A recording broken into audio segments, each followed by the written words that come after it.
If you remember where the last video ended, it wasn't on anger or outrage. It ended somewhere quieter. It was about acceptance, not in the sense of giving up, but in the sense of recognizing what kind of system this is and what it does to people. It was about not blaming individual workers, not carrying unnecessary rage, and finding small pockets of warmth and pleasure, even inside something that often feels absurd and slow. That matters, because without that kind of acceptance, you burn yourself out very quickly. But acceptance on its own isn't the end of the story. At some point, after you've understood the system and stopped fighting imaginary versions of it, another question starts to matter more. Not, why is this happening? But what do you actually do about it? Before I go on, a brief clarification. What you're watching isn't live footage. This is a digital stand-in for me, used because my physical condition makes recording unpredictable. Some days speaking is straightforward. Other days it's exhausting or not possible at all. Using a digital version allows these ideas to be shared consistently. The aim here isn't performance or polish, it's clarity and continuity. If this feels unclear or incomplete, it's probably because this video sits on top of what came before. Watching the first 4 videos will make what I'm saying here much easier to follow.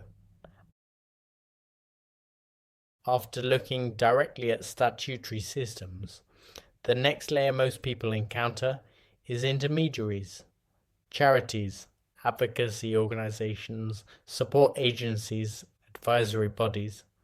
These organizations usually present themselves as things that help you navigate the system, that soften its edges, translate its language, or speak on your behalf. And sometimes they do help, in limited ways, but structurally they often end up doing something else. Instead of problems traveling directly to the places where decisions are actually made, they get absorbed. Urgency becomes process. Real-life risk becomes managed cases.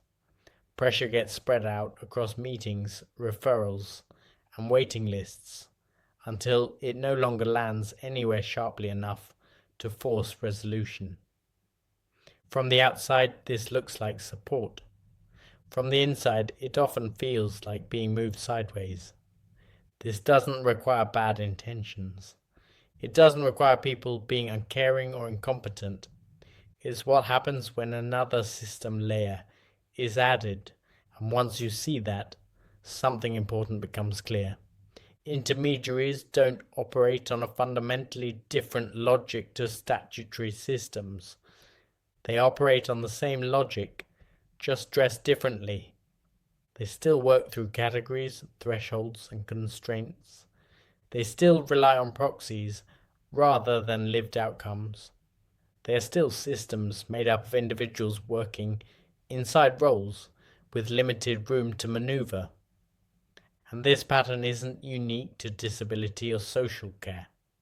You see it wherever large systems try to manage human lives: schools, prisons, policing, welfare systems, healthcare more broadly. Once systems reach a certain size, they struggle to respond to individuality without distortion. Human difference becomes friction. Context gets simplified. The person in front of the system is reduced to what the system can handle. If you spent enough time inside environments like this, you don't need that explained again. You already recognize the patterns. You already know how the logic works. You already understand why clarity alone doesn't make things move. At that point, explanation has done its job. Acceptance becomes possible, not as approval and not as denial, but as a clear-eyed understanding of the terrain you're actually standing on. But acceptance has a limit. If all you do is accept, you eventually become passive. You adapt to instability. You normalize things that quietly shrink your life. You get very good at surviving and very bad at changing anything. At some point, understanding stops being the hard part. You already know how this works. You already recognize the patterns. You already see why explanation alone doesn't move things. What's left isn't analysis. It's deciding how you're going to live inside something like this, and what you're willing or not willing to tolerate.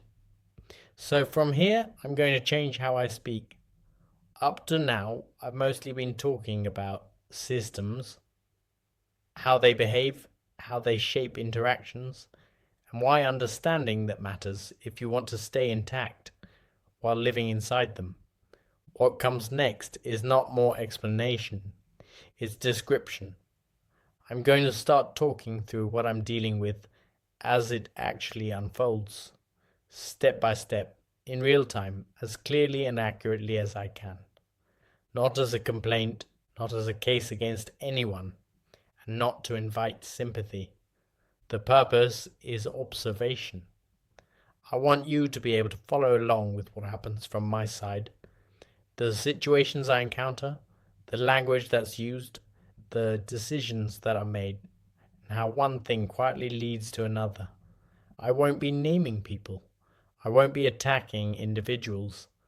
And I won't be presenting this as a story of villains and victims. I'll simply describe events in order. Sometimes that will mean reading out parts of emails. Sometimes it will mean repeating phone conversations as closely as I can remember them. Sometimes it will mean pausing to explain why a particular phrase, delay or decision matters more than it seems. Not because it's dramatic, but because this is how these systems are actually experienced. Not as one big moment, but as a sequence of small, apparently reasonable steps that only make sense once you see them together. When you're inside processes like this, everything arrives in fragments. One call, one letter, one appointment, one assessment. Each piece on its own looks manageable. Sometimes it even looks fair. What's difficult is how those fragments accumulate, overlap, and interact, especially when you're already dealing with limited energy, health constraints, and real stakes in your everyday life. That's what I want to make visible. If you're someone who uses these systems yourself, my hope is that following along helps you recognize parts of your own experience.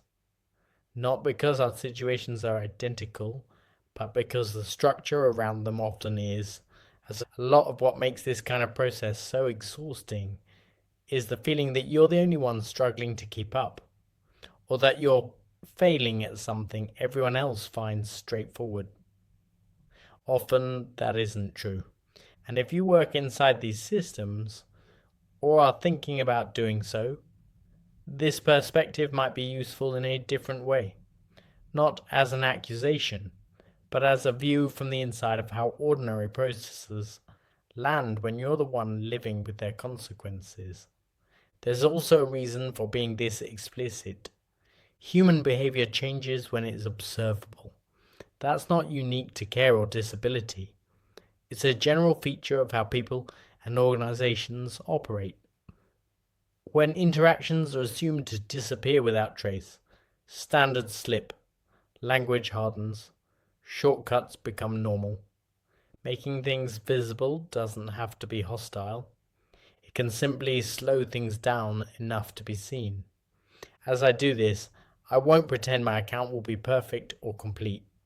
This is complex, ongoing, and personal. I may miss details. I may have to return to things later. I may correct myself as I go. What matters more than polish is accuracy. And over time, the hope, not a promise, is that you'll be able to observe something else as well. Not just obstruction, but movement. Not just repetition, but change. Because understanding the system isn't the same as resigning yourself to it. And watching how things unfold, slowly and imperfectly, is part of understanding what it actually means to keep going without simply accepting whatever scraps are handed out. That's where I'm heading next.